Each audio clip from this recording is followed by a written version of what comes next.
السلام عليكم خوتي خواتاتي، كي دايرين؟ لاباس عليكم؟ نتمنى تكونوا بخير وعلى خير. انا اليوم جبت لكم فيديو جديد صابلي بطريقتي، نتمنى ينال الاعجاب ديالكم. ندوزو المكونات وطريقه التحضير ان شاء الله. في المكونات عندنا 250 غرام ديال الزبده للدا، عندنا كاس ديال الزيت نباتيه مقياس عبر العنبه، عندي كاس ديال السكر الثقيل اي سكر كلاصي بمقياس العنبه، عندي كيس ديال فانيلا، عندي النكهه ديال الناطا، عندي جوج اصفر البيض وبيضه كامله، جوج اصفر البيض وبيضه كامله. وندوزو لطريقه التحضير ان شاء الله.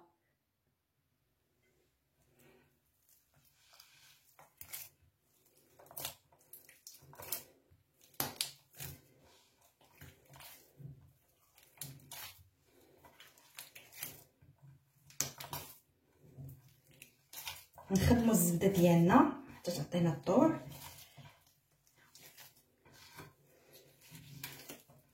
نتوما عارفين دابا مع الحال بارد الزبده كتكون شويه قاصحه، يمكن لكم تشعلوا الفران حتى يسخن شويه وتوضعوها فيه غير شويه باش ما تذوبش، توضعوها فيه وتخرجوها غادي تطلع معكم تعطيكم الطور.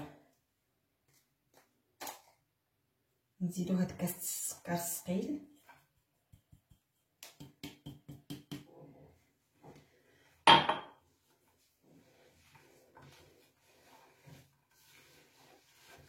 نخدموها حتى تولي كريمه. انا ما كنديرش الخميره بيكن باودر، بالنسبه للمبتدئات يمكن يديروا غير راس ديال المعلقه صغيره ويخدموا بها. انا ما كنستعملش الخميره بيكن باودر.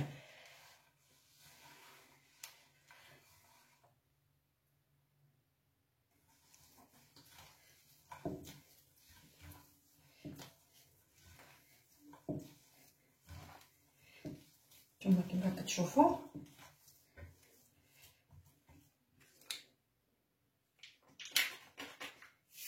نتاع كيس ديال الفانيلا من وزن 7.5 غرام،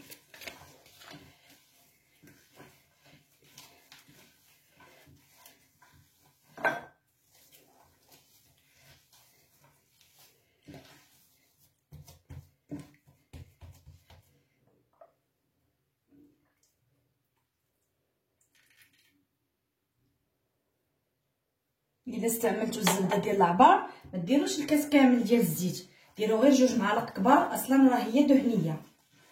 لاحظتوا واخا البرد واخا كلشي كتبقى دايبه معانا. بالنسبه للزبدات الاخرين ماماتي اما اطلاس ديال التوريق والزبدات الاخرين ضروري كنديروا كاس ديال الزيت. نبقاو نخدموا هاد الزبده ديالنا حتى تولي على شكل كريمه.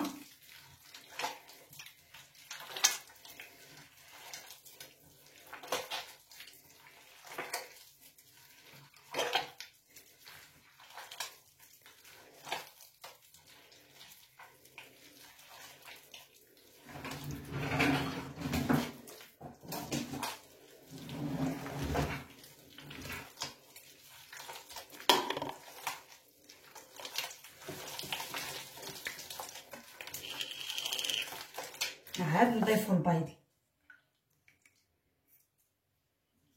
2 اصفار البيض وبيضه كامله.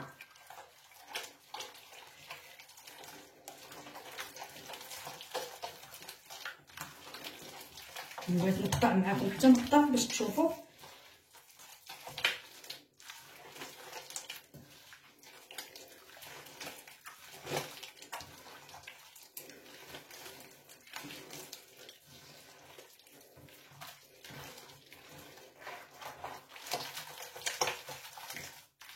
تولي على شكل كريمه.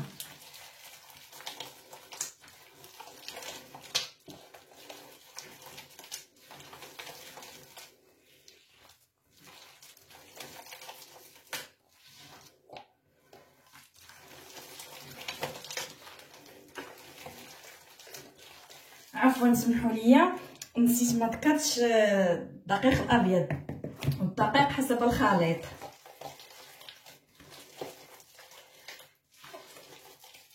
نزيدو معلقه صغيره ديال الناطه،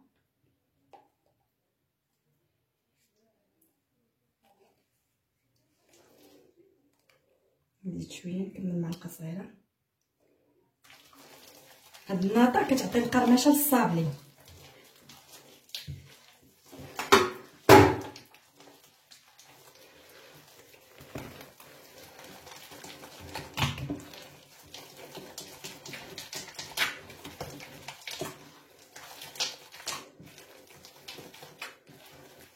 شفتوا القوام ديالها كيفاش كيجي.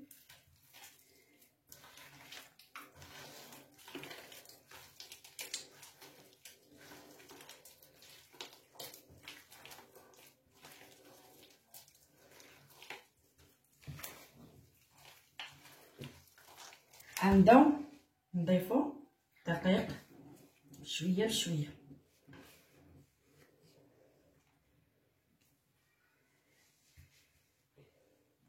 وماشي ندلكوه، نجمعوه غير بالرؤوس ديال الاصابع ديالنا. اصلا الصابلي ما تيبغيش يتعجن. الحلوى كامله بصفه عامه ماشي غير الصابلي. انا هذه هي طريقتي في الصابلي،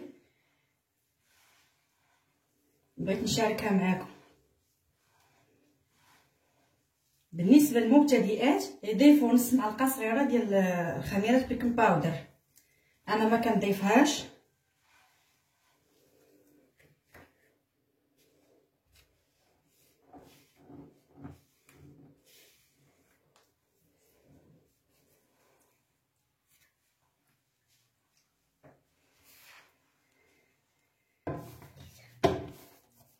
هانتوما ها القوام ديالو كيفاش كيجي.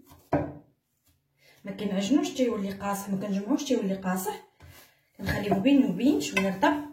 نقسم العجين، انا غنشكل الصابلي ديالي على جوج ديال الاشكال. الكره الاولى نخليها، والكره الثانيه نوضع فيها النكهه ديال الليمون، النكهه ديال الليمون.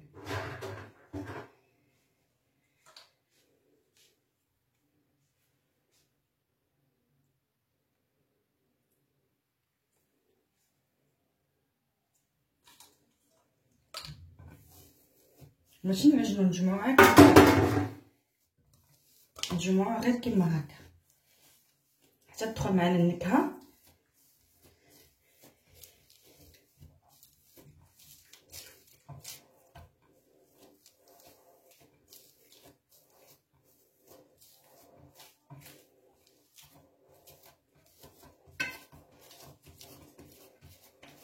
وعادي ندخلو للثلاجه الا عندكم الوقت، خليوه يبات ليله كامله. ما عندكمش الوقت خليوه على الاقل 3 ساعات ونرجع معكم.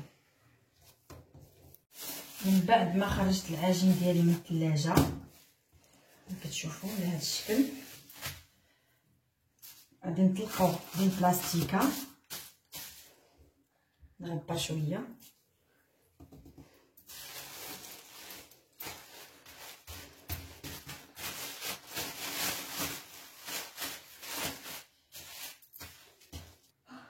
من بعد ما درت العجين ديالي غنطلقو بالمدلك على هاد الطريقه هذه كيف ما كتشوفوا. نسرح العجين ديالي بين جوج ديال البلاستيكات.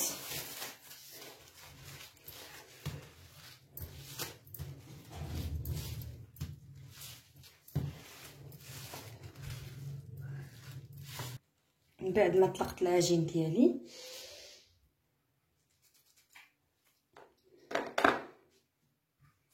نطبعو بالمرشان ديال صابلي بهذا الشكل هذا.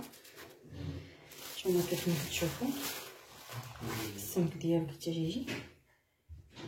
شتي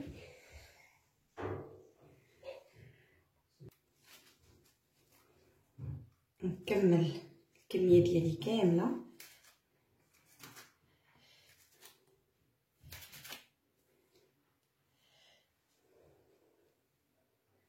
نوضعها في صفيحه الفرن.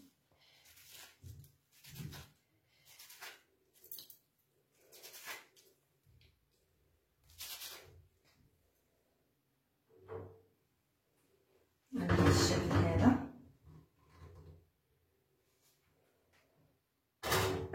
نكمل الكميه ديالي كامله ونرجع معكم.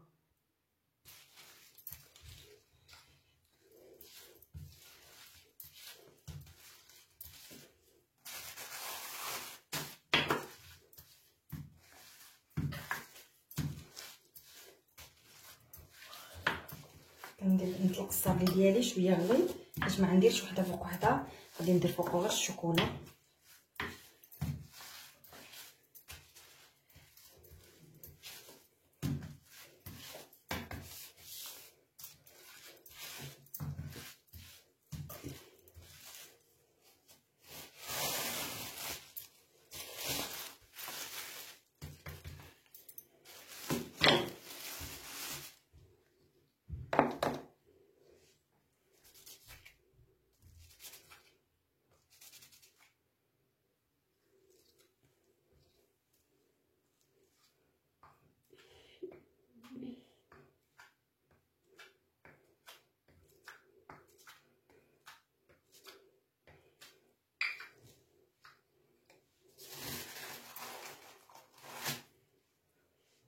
نبدا نوضع الخلاطه ديالي.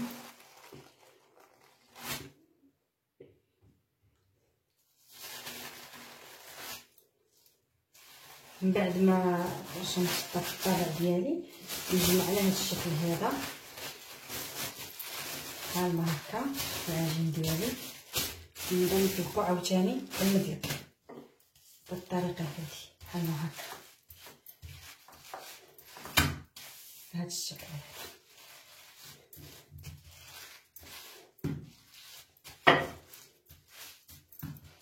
نكمل الكميه ديالي ونرجع معكم. من بعد ما كملت الكميه ديالي كامله غادي ندخلها للفران طيب ونرجع معكم.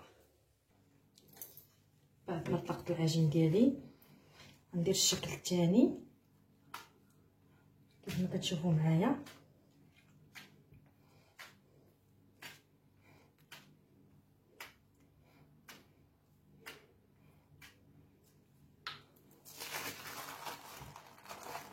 كيجي على هذا الشكل ونوضعوه صفيحه الفران ديالي.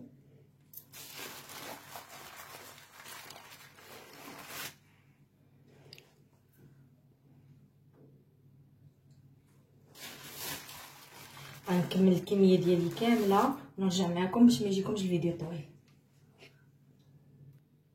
هانتوما ها الشكل الثاني كملتو، غادي ندخلو الفرن يطيب ونرجع معكم.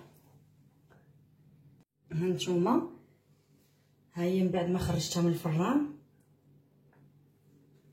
شفتوا كي خرجات. نتمنى تنال الاعجاب ديالكم. عندي الشكلاط الاسود والشكلاط الابيض. عندي شكلاط اسود شكلاط ابيض. عندي النوعيه كالا زوينه. شكلاط اسود خديت منه واحد الكميه درت ليها حمام برماغي. الشكلاط الاسود والشكلاط الابيض. ناخذ الموتيف ديالنا اللي على هذا الشكل هذا شكل وريضه. الشكلاط ديالي فين وضعته غادي نعمر هاد الكميه كامله بالشكلاط الاسود على هاد الشكل هذا. نخلطوهم بحال هكا واحد شويه باش يتقاد الشكل ديالهم. نكمل الكميه ديالي كامله.